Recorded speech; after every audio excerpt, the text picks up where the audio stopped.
Welcome back. This is Sunday Sport. As you can see, I'm not Tony Ndoro. He's back with you next week. My name is Nicole Kente. Of course, we do have one of our resident analysts also on the line with us, Liam del Carme. Now, just before we go, I do want to get Liam's opinion, of course, on Johan Goosen's signing a 3-year deal with the Bulls. He is a bit of a controversial player, of course. Liam, what do you have to say about Johan's signing? Well, he is a little bit of a controversial player. I think he's also a player with immense talent. I think if you look at the times, the occasions when he's been properly fit and he has been fully committed, he's been a player that brings great value to a team. I mean, apart from having a huge kicking boot, he also has a strong running game. He's strong in defense. He may not look like the world's biggest player, but he does throw himself around in tackles and in contact situations. So from that point of view, he's going to be a very, very useful player for the Bulls. But as I mentioned earlier, fitness, he has had a few big injuries in his time. And then also, I suppose, motivation is another big thing, because if you look at the deal or situation that caused him to leave, Racing Metro in France, and he basically gave up rugby a couple of years ago in 2016. That was rather unsavory, but there is absolutely no doubt that he will bring great value to the Bulls, especially when you consider a guy like Morné Steyn at 36 is unlikely to take it beyond this season. Now, I was actually just about to ask you that when you mentioned the great value that Goosen has. I was going to say enough value to fill the void that Morné Steyn is going to leave. Oh, absolutely.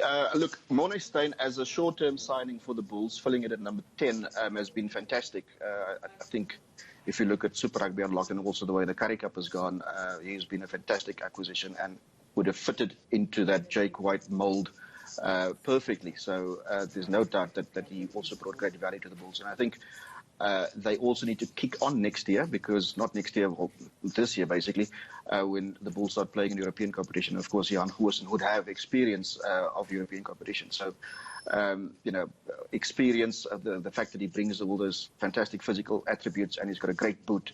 All of those, if you throw all of those into the mix, it all adds up to a good buy. Goosen played overseas for a while also. What is your take, and not only on Goosen, but we see it all over. We've seen it in cricket as well, all these players who return to South Africa and they want to get back in the game. What is your take on that, Liam? Okay, in the case of Goosen, I don't think he was going to be offered a contract renewal at Montpellier, where he's currently playing. I think his contract expires in June. He may come here before.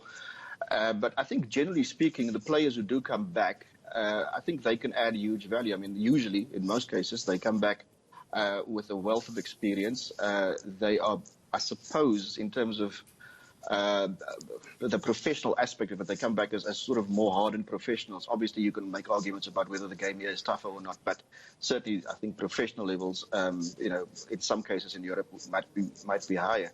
So I've got no qualms about them coming back. Obviously, it shouldn't be seen when they do come back as sort of a final paycheck. I think in many instances, though, the guys who do come back will add great value. There's no doubt about that. We also have seen and will continue to see a number of former Springboks that come back. Of course, Goosen is just the latest example. Francois Hougaard is due to come back. Marcel Coetzee is due to come back. And Coetzee has been an outstanding player for Ulster. So he too will bring great value to the Bulls. And hopefully we will see, not only from Goosen, but from the Bulls, great things coming in the future. That's where we're going to leave it for now. Thank you for joining us on Sunday Sport this evening. Thank you also to Liam del Carme. Tony Ndoro, please come back next week. We miss you. And hopefully he'll be with us here with Simnikiwe Tabanisa. For now, stay tuned to eNCA. JJ Tabane is up next.